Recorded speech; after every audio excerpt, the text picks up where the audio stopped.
Wala wanasema riri kambeini cia githurano kinene kia mwaka ukite ithiete na mbere na gwakiriria mukana ni urutitwo kuri ateti makiria iguru rigie guthingatithia thayo na urumwe.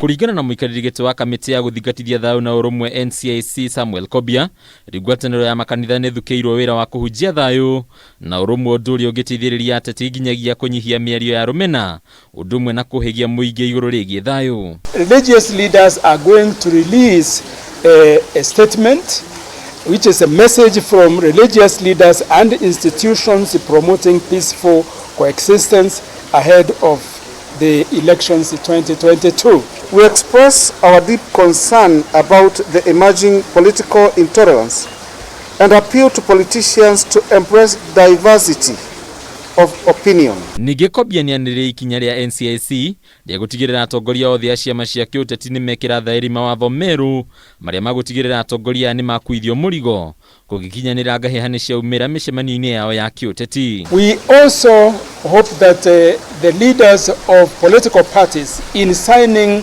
this political decency and accountability charter, they will also particularly deal with the young people in their parties. We strongly encourage all political parties to sign and respect electoral code of conduct elaborated by the IEBC, the political decency charter by the NCIC, and to participate in a constructive and peaceful manner. Mwena-ini wake mwandiki mukaru ministry-ini ya ugitiri wa thiini Ndagitari Karanja Kibisho ni arutite mukana kuri ateti akiuga thirikari ndikuregeria watho guku akigweta ati ciiko cia ngahia cia kiuteti ni kung'ethanirwo nacio kuna. We have spoken and urged the politicians to know that we don't have any other country, to know that it is out of the action that this country can burn.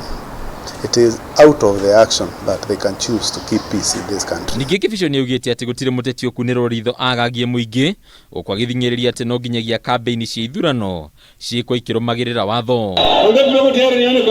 Handũ-inĩ ya Kameme TV rĩtwa rĩakwa nĩ Bataru wa Mwangi.